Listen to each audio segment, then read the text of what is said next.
안녕하세요. 윤쌤 채널입니다. 이번 시간은 47차 시 물질이 뜨고 가라앉는 성질, 즉 밀도에 대해서 한번 배워보도록 하겠습니다. 첫 번째로는 이제 밀도의 개념을 먼저 정리를 하고요. 두 번째, 액체와 고체의 밀도를 측정하는 실험을 설명하고 그 다음에 혼합물의 밀도에 대해서 알아보도록 하겠습니다. 첫 번째로는 이제 밀도의 개념에 대해서 설명을 할 건데요. 설명에 앞서서 선생님 간단한 질문을 한번 해볼게요. 지금 이렇게 그림이 있고 여기 솜과 철이 있습니다. 친구들에게 솜이 무거워, 철이 무거워 하고 질문을 하면 대다수의 10명 중에 8명은 한 철이 무겁다 그래요. 왜 철이 무거워? 철은 물에 집어넣으면 가라앉잖아요. 이렇게 얘기를 해요. 솜은 가볍잖아요. 이렇게 얘기를 하거든요. 근데 이 무겁다는 개념은 보통 질량이나 무게로 설명할 수 있어요. 우리가 중학교 1학년 때 질량과 무게가 차이가 있다는 것은 이미 알고 있어요. 물질이 가지고 있는 고유한 양을 질량이라고 했고 어떤 물체에 작용하는 중력의 크기를 무게다라고 얘기하고 얘네 둘은 단위도 달랐어요. 근데 우리는 일상적으로 무겁다라는 개념을 질량이나 무게로 이해를 하죠.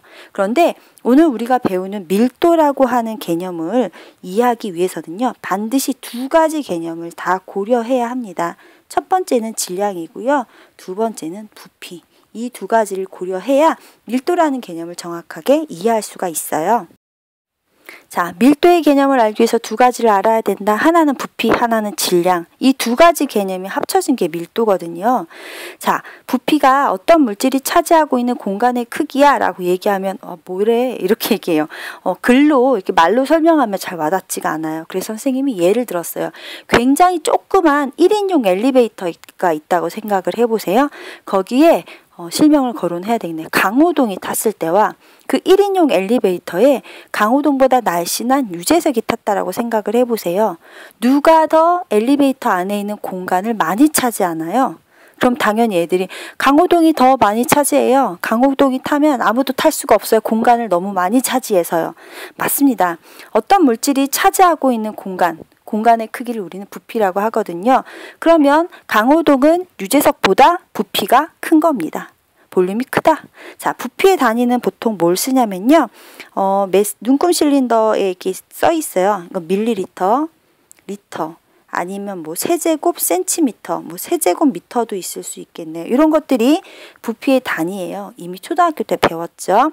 그럼 부피는 보통 뭘로 측정하느냐? 액체 같은 것은 눈금 실린더로 측정을 해요. 이렇게 생겼죠. 이렇게 유리로 되어 있는데 이렇게 생겼어요. 그리고 옆에 이렇게 눈금이 있는 게 눈금 실린더예요. 부피 플라스크는 말 그대로 이렇게 생긴 플라스크인데 여기에도 막 이렇게 눈금이 적혀져 있어요. 부피 플라스크. 이런 것들로 부피를 잽니다. 질량이라고 하는 건요. 장소나 상태에 따라서 변하지 않는 물질이 가지고 있는 고유한 양이다라고 이야기를 했어요. 그래서 단위는 보통 그램, 킬로그램 이런 거를 쓰지요. 질량을 측정하는 기구는요. 옛날에는 윗접시 저울을 많이 썼거든요. 선생님 학교 다닐 때만 하더라도 윗접시 저울 사용하는 방법을 막 외워야 됐어요. 시험 문제 나. 근데 요즘은 전자저울 0점 딱 조절하고 물체에 올리면 바로 띡띡 숫자가 나오죠. 이런 전자저울로 질량을 재면 되겠습니다. 자, 밀도라는 개념은요. 물질의 질량을 부피로 나눈 값이에요. 이렇게 얘기하면 분수 잘 못해서 분자분모 헷갈리는 친구들 짜증 확 내요. 글로 설명하면 단위 부피당 질량이에요. 아까 선생님이 솜하고 철하고 누가 무거워 이렇게 묻지 않고 솜과 철의 밀도가 어떻게 달라? 어느 게 밀도가 더 커? 라고 얘기할 때 그냥 아까는 그림 봤을 때 솜 뭉치가 이렇게 컸어요. 철은 요만했거든요. 이 상태 그대로 얘를 질량을 재고 이 상태 그대로 질량을 재는 건 불공평해요. 정확하게 재려면 똑같은 부피를 취해야 돼요. 여기서 만약에 가로 10cm, 세로 10cm, 높이 10cm 요만큼의 공간을 끄집어낸다면 얘 역시도 똑같이 가로, 세로, 높이 10cm를 똑같은 부피를 꺼낸 다음에 즉 부피를 똑같이 맞춰주고 나서 얘의 질량을 재고 얘의 질량을 재야지 정확하고 공평한 거죠. 그게 바로 밀도의 개념이에요. 즉 단순히 무겁다 가볍다 질량이나 무게의 개념이 아니라 부피를 일정하게 맞춰 놓고 나서 질량을 비교하는 값이죠. 그래서 밀도는 반드시 두 가지 개념이 다 그렇지. 두 가지 개념을 다 고려해야 되는 거예요. 부피와 질량. 그러면 아까 부피의 단위는 선생님이 뭐 밀리리터도 있었고 리터도 있었고 뭐 세제곱 센티미터 이렇게 있었잖아요.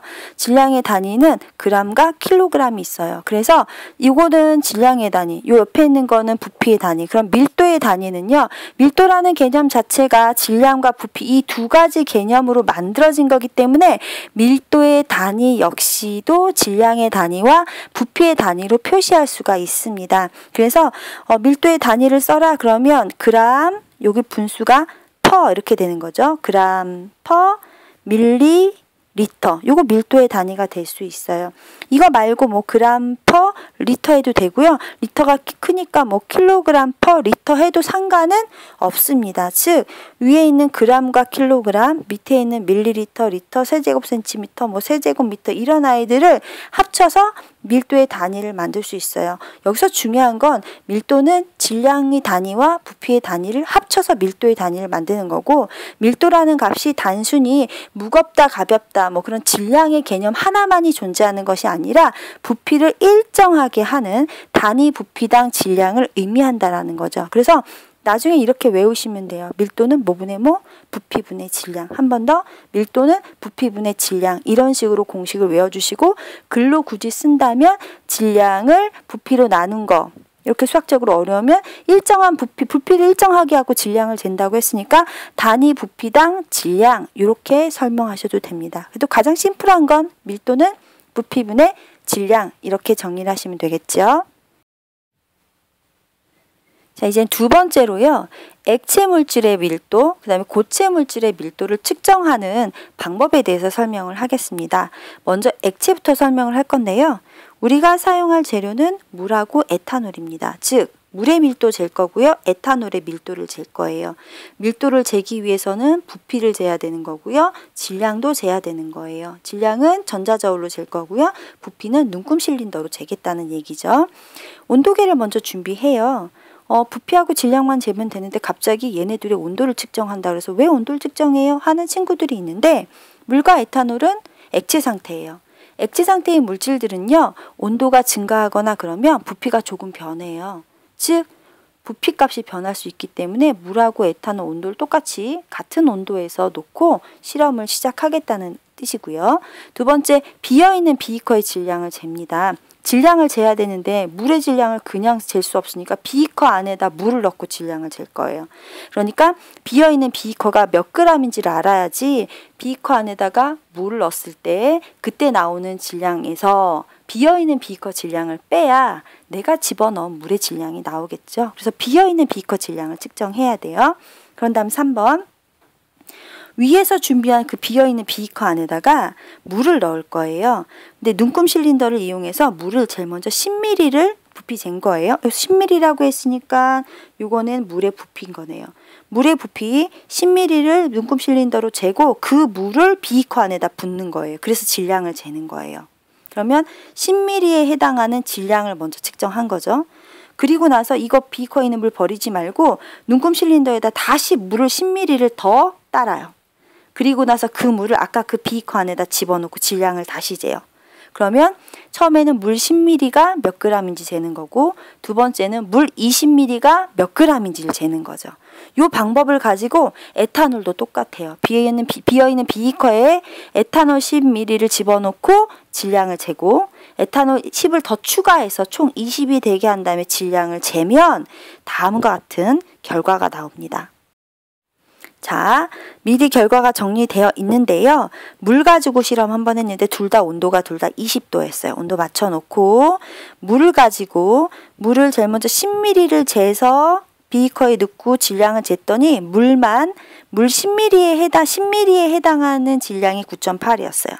그런 다음에 10ml를 더 추가해서 총 부피가 20이었을 땐 질량을 쟀더니 19.6이었어요. 그러면 요거 10도, 이거 물 10ml였을 때, 부피 10이었을 때, 20이었을 때 각각 밀도 값을 계산할 수 있거든요. 에탄올도 보겠습니다. 에탄올도요, 10ml였을 때 질량, 20ml였을 때 질량이 나옵니다. 그래서 밀도는 부피분의 질량이라고 얘기했으니까 여기는 요 밀도 값을 계산하면 얘는 10분의 9.8 이렇게 계산이 되겠네요. 이렇게 계산하면 얼마예요? 0.98입니다. 옆에 있는 거 물 부피분의 20분의 질량 19.6 이렇게 계산해도 여러분 0.98입니다. 그런 다음 이제 에탄올 볼까요? 부피분의 부피 10분의 질량 7.9 10분의 7.9니까 얘는 밀도가 0.79가 되겠네요. 옆에 있는 것은 부피 20분의 질량 15.8 20분의 15.8이니까 얘도 계산하면 0.79가 되겠습니다. 문제. 물과 에탄올은 부피에 따라서 밀도가 다른가요? 즉 물은 부피가 10이었을 때 밀도가 0.98 물은 부피가 20이었을 때 0.98 부피에 따라 밀도가 달라졌나요? 물은 같은 물질이라면 부피하고는 상관이 없었어요. 부피가 10에서 20 증가해도 밀도는 0.98로 같았거든요. 에탄올 가지고도 한번 해볼까요? 에탄올은 부피가 10일 때 밀도가 0.79였어요. 부피가 10에서 20으로 부피가 증가했지만 밀도는 여전히 0.79였어요. 결론, 물이든 에탄올이든 여하튼 부피가 커진다고 밀도가 커지나요? 부피가 증가해도 밀도는 그대로예요. 부피가 증가해도 밀도는 그대로예요. 마찬가지로 질량이 이렇게 증가해도 밀도는 그대로고 에탄올의 질량이 2배 증가해도 밀도는 그대로예요. 즉 밀도라는 값은 질량 하나만 봤을 때 혹은 부피 하나만 봤을 때가 아니라 부피분의 질량 값을 계산하면 항상 그 값이 같습니다. 그러면 답을 정리하면 물과 에탄올은 부피에 따라 밀도가 다른가요? 라고 얘기했는데 누가 달라져도 부피가 달라져도 물질의 누구는 밀도는 어떻다? 일정하다. 됐나요? 여기서 중요한 건 물은 0.98, 에탄올은 0.79로 물과 에탄올은 서로 다른 물질이기 때문에 밀도값은 달라졌다. 이렇게 정리하면 되겠죠. 자, 이번에는 고체 물질의 밀도를 한번 측정해 보도록 하겠습니다. 크기가 다른 철 조각 2개, 얘가 철이에요. 얘는 크기가 커요. 크기가 크니까 얘는 질량이 크겠어요. 얘는 질량이 작아요. 크기가 크니까 얘는 부피도 커요. 아, 요 철 조각은 질량도 크고 부피도 크네요. 요 조그만 철 조각은 질량도 작고 부피도 작아요. 얘는 알루미늄 조각이에요. 서로 종류가 다른 걸 준비했네요. 얘는 알루미늄 조각이 커요. 그러니까 얘는 질량도 크고 얘는 부피도 클 겁니다. 얘는 이 조그만 알루미늄 조각은 질량도 작고 부피도 작을 거예요. 이렇게 종류가 다른 두 종류를 준비하고 크기가 다르게 2개씩 해서 총 4개의 샘플을 준비해 놓습니다. 2번. 철과 알루미늄의 질량과 부피를 측정한다 그랬어요. 질량은 얘 전자저울로 다 재면 돼요. 부피는 어떻게 재면 될까요? 이렇게 모양이 일정하면 얘가 만약에 정육면체라면 가로 곱하기 세로 곱하기 높이 하시면 돼요. 그쵸? 근데 얘가 완전한 정육면체가 아니다. 조금 기울어지고 모양이 좀 그렇다라고 얘기한다면 얘를 어떻게 부피를 재냐면요. 눈금 실린더를 이렇게 준비하고요. 거기다가 눈금 실린더의 눈곱에 여기에 만약에 50ml였어. 물 정확히 양을 집어넣고 얘를 요 아이들을 실을 묶어서 콩 하고 떨어지면 깨질 수 있으니까 실을 묶어서 이렇게 물속에 쏙 들어갈 때까지 담궈 놓습니다. 그래서 얘가 물 안에 이렇게 완전히 잠기게 되면 이 금속이 들어갔기 때문에 이 금속의 부피만큼 물의 부피가 증가하게 되겠죠. 처음에 물이 50이었는데 나중에 얘가 60이 됐다 그러면 이 금속 조각이 들어가서 부피가 얼마 늘은 거예요? 10이 늘은 거예요. 그래서 얘의 부피가 10이다. 이렇게 재도 돼요. 그런데 얘는 지금 규격이 똑같으니까 가로, 세로, 높이의 길이를 재서 가로 곱하기 세로 곱하기 높이 하면 부피가 나올 수 있습니다. 그래서 질량은 쉽다. 전자저울로 재면 된다. 부피는 가로, 세로, 높이 곱하거나 이렇게 눈금 실린더 안에다 넣어서 늘어난 물의 양만큼으로 해서 부피를 측정할 수 있어요. 즉 질량과 부피를 다 알면 얘네 4개의 밀도를 계산할 수가 있겠죠. 자, 그래서 실험 결과 보겠습니다. 철 조각, 요게 보아하니 질량이 11이고 23.6이니까 얘가 작은 거, 얘가 큰 거, 얘가 작은 거, 얘가 큰 거. 부피도 다 계산했어요. 그러면 부피분의 질량이라고 얘기했으니까 계산을 해보면 철부터 계산해 볼까요? 철, 요거 위에 거 계산하면 몇 분의 부피 1.4분의 질량 11.0이니까 1.4분의 11 해서 요걸 계산하면요. 7.9가 나와요.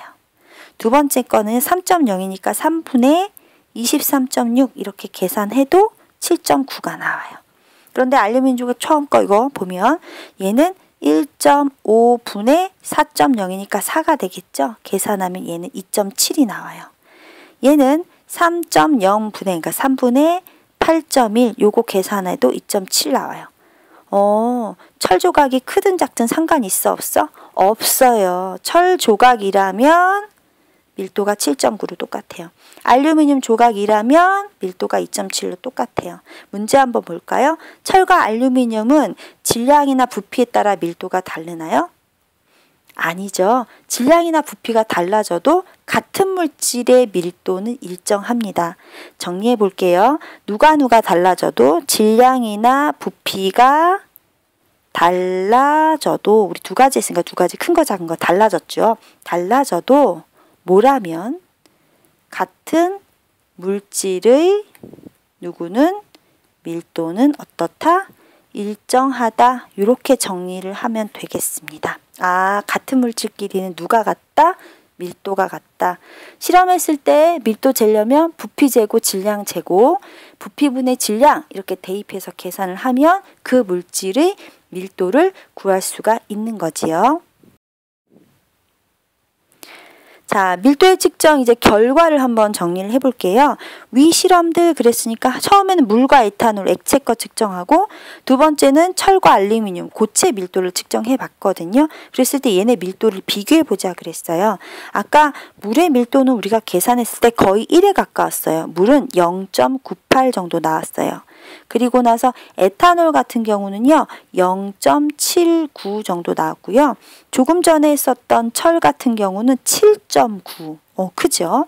알루미늄 같은 경우는 2.7의 밀도가 나왔습니다. 그런데 비교해보자 라고 얘기했으니까 밀도가 큰 거 순서부터 한번 적어보면 여기서는 고체인 철이 가장 밀도가 컸어요. 그런 다음에는 알루미늄이었어요. 2.7. 그런 다음에 액체 중에서 물은 굉장히 밀도가 큰 아이거든요. 그런 다음에 에탄올 이런 순서대로 밀도값이 달랐는데요. 봐서 알지만 철과 알루미늄 같은 고체가 물과 에탄올과 같은 액체에 비해서 밀도값이 현저히 큽니다. 그 이유는요. 고체 물질은 대부분 액체나 기체보다 그 물질 같은 그 부피 속에 들어있는 입자의 수가 훨씬 더 빽빽하게 많이 들어있기 때문에 그렇습니다. 그래서 고체가 이런 액체보다 밀도가 크게 되는 겁니다. 밀도가 물질의 특성이 될 수 있는가? 라고 물어봤거든요. 밀도는 일정한 온도에서 물질의 양하고 상관없어요. 부피든 질량이든 각각 하나씩 놓고 봤을 때는 상관없고 같은 물질이라면 부피분의 질량 이렇게 두 개 다 놓고 계산을 했을 경우에는 물질에서 항상 일정합니다. 같은 물질이면요. 밀도가 물질의 양과 관계없이 일정하고 종류에 따라 달라요. 물 따로, 에탄올 따로, 철 따로, 알루미늄 따로 종류에 따라 딱딱 그 값이 정해져 있기 때문에 밀도가 1이래 그러면 물이? 이렇게 얘기 나올 수 있는 거고 야 밀도가 7.9인데 그럼 걔 철이야? 이렇게 말할 수 있는 것처럼 물질의 종류에 따라서 밀도 값이 정해져 있기 때문에 물질의 특성이 될 수 있습니다. 그러면 주변에서 볼 수 있는 여러 가지 물체의 밀도를 한번 확인해 볼게요. 백금이 밀도가 21.5예요. 금이 밀도가 크거든요. 그 다음에 은 10이 넘어요. 철 아까 7.9 정도 나온 거죠. 알루미늄 실험했을 때 2.7 나왔고 물은 액체 중에서 커요. 물은 이제 4도씨일 때 밀도가 가장 커요. 4도씨일 때 물의 부피가 작기 때문에 그래요. 얼음은 0도씨일 때 밀도가 0.92. 즉 물은 밀도가 1인데 얼음 0.9이니까 얼음이 더 가볍다는 얘기죠. 여기서 가볍다는 건 밀도를 이야기하는 겁니다. 에탄올은 0.79. 그 다음부터는 기체예요. 이산화탄소, 산소, 헬륨 이런 기체 같은 경우는 밀도가 어마무시하게 작아요. 그리고 이제 일기압일 때 값을 지금 알려준 건데요. 이렇게 기체 같은 경우에 밀도를 측정할 때는 기체는 온도와 압력에 따라 밀도가 달라져요. 그래서 기체 밀도 나타낼 때는요. 온도하고 압력을 같이 옆에다 함께 표시를 해 주어야 합니다. 자, 그런 다음에 이제 교과서에 나와 있는 이제 밀도탑 그림이에요. 주변에서 볼 수 있는 아이들을 이렇게 띄워본 건데요. 지금 이런 유리컵 안에다가 물을 먼저 넣었어요. 그런 다음에 이제 글리세린을 넣으면요, 물이 위에 뜨고 글리세린이 밑에 쭉 가라앉는 걸 볼 수 있어요. 그 다음에 돌을 떨어뜨렸더니 돌은 밑에 가라앉았어요. 그런 다음에 플라스틱 이런 돌고래 모형을 넣었더니 플라스틱은 여기 사이에, 식용유를 넣었더니 그 위에 나무 이렇게 떴거든요. 즉 밑으로 내려가면 내려갈수록 밀도가 큰 거예요. 물의 밀도가 1이라고 했을 때 물 밑에 가라앉는 글리세린과 돌은 물보다 밀도가 큰 거고요. 물 위에 뜨는 플라스틱이나 식용유나 나무는 1보다 밀도가 작은 아이들이 되는 겁니다. 그래서 물에 뜨는 물질은 물보다 밀도가 작은 아이들이 뜨는 거고, 가라앉은 물질은 물보다 밀도가 큰 물질입니다. 교과서에 물이 3분의 1 정도 담긴 컵에 라고 해가지고 뭐 그려보게끔 실험을 하게끔 나와 있는데요. 자, 3분의 1 정도 밑에 담겨 있는 게 물입니다. 그런 다음에 여기 위에다가 얼음을 띄우래요. 얼음을 넣고 알루미늄 조각을 넣었대. 그럼 얼음을 넣으면 얼음이 이렇게 동동 뜹니다. 요거 얼음이에요. 그 다음에 알루미늄 조각을 넣으라고 하면 그 조각은 넣는 순간 밑에 바닥에 가라앉아요. 그럼 얘네 세 개의 밀도를 비교해라 라고 얘기하면 얼음하고 물하고 알루미늄 중에서 누가 밀도가 가장 큰 거예요. 그렇죠. 얘가 밀도가 가장 큰 거예요. 그런 다음에 물, 그런 다음 얼음 순이 되겠죠. 그래서 물을 기준으로 가라앉는 아이는 물보다 밀도가 크다. 물을 기준으로 위에 뜨는 아이는 물보다 밀도가 작다. 이렇게 정리를 하시면 되겠습니다. 자, 이제 밀도와 우리 일상생활하고 어떤 관련이 있는지 한번 알아볼 건데요. 열기구 아시죠? 터키 가면 타는 그 열기구. 열기구 속에 공기를 가열하잖아요. 그럼 공기 부피가 늘어나요. 주변 공기보다도 밀도가 작아져서 열기구가 공중으로 쭉 떠오릅니다. 얼음이 물보다 밀도가 작아서 얼음은 항상 물 위에 뜨지요. 잠수부가 허리에다가 밀도가 큰 납덩어리를 달고 나서 물속으로 잠수를 해요. 왜냐하면 납덩어리가 밀도가 커가지고요, 잘 가라앉게 하거든요. 그런 다음에 이제 가정에서 이제 가스를 많이 쓰는데요. 가스가 누출이 되면 화재가 날 수 있으니까 삐삐삐 경보기가 울려요. 가스가 누출됐을 때 울리는 그런 경보기를 내가 만약에 설치한다고 한다면 우리가 도시가스 LNG를 쓰잖아요. 그럴 경우에는 보통 아파트 같은 데 들어온 LNG 요거는요, 공기보다 밀도가 작아서 경보기를 천장 쪽 위에다 높이 설치를 해야 돼요. 그런데 프로판가스 같은 LPG 가스를 쓰는 경우에는요, 공기보다 밀도가 크기 때문에 경보기 자체를 바닥에 설치해야 합니다. 이것은 일상생활에서 밀도가 어떻게 쓰이는지에 관련된 내용이기 때문에 꼭 시험에 일상생활하고 밀도하고 관련 있는지 없는지 이렇게 물어보거든요. 꼭 알아두셨으면 좋겠습니다. 우리가 과학을 배우는 이유는 생활에 써먹기 위함이기 때문에 선생님 생각에는 생활과 관련된 부분은 아주 중요하다고 생각을 해요. 자, 마지막입니다. 혼합물의 밀도. 자, 순수한 물질은요, 밀도가 딱 정해져 있어요. 근데 혼합물은 순수한 물질을 섞는 거잖아요. 누구를 얼마큼 더 많이 섞었는지에 따라서 밀도값이 달라져서 일정하지 않아요. 그림을 보면요, 달걀이 있어요. 이 달걀은 똑같은 달걀이기 때문에 이 달걀의 밀도는 정해져 있어요. 그런데 처음에 물에다 딱 담갔더니 물에 달걀이 가라앉았어요. 그 얘기는 이 물하고 달걀하고 밀도 비교해보면 달걀이 물보다 밀도가 커서 가라앉았구나 라고 알 수 있거든요. 그런데 이제 선생님의 매직, 마법, 여기다 소금을 한 스쿠저 넣어요. 소금을 넣고 저어주면요, 얘가 슝 떠올라요. 소금을 더 넣잖아요. 슝 더 떠올라요. 소금을 녹이면 이건 무슨 물이 되는 거죠? 소금물이 되는 거니까 무슨 물? 혼합물이에요. 물과 소금이 섞인 혼합물이 되면 소금이 많이 들어가면 들어갈수록 이 소금물의 밀도가 커지는 거예요. 계란의 밀도는 정해져 있는데 소금을 많이 넣을수록 소금물의 밀도가 커지기 때문에 상대적으로 계란이 떠오르게 되는 거죠. 물에 녹인 소금의 양이 많아질수록 소금물이 달걀보다 밀도가 더 커지기 때문에 달걀이 이렇게 떠오릅니다. 이와 같이 혼합물의 밀도는요, 성분 물질이 섞여 있는 비율에 따라 달라집니다. 스스로 확인하기 1번. 어떤 물질의 질량을 부피로 나눈 값을 무엇이라고 할까요? 네, 밀도라고 합니다. 2번. 밀도가 큰 물질은요, 밀도가 작은 물질, 이게 오타네요. 작은 물질 필요 없는 말, 아래로 가라앉는다. 이렇게 정리하면 되겠지요. 기름은요, 갈비탕 국물보다 밀도가 어떻기 때문에 국물 위에 뜰까요? 뜬다? 그렇죠. 작기 때문에 이렇게 정리하면 되겠습니다.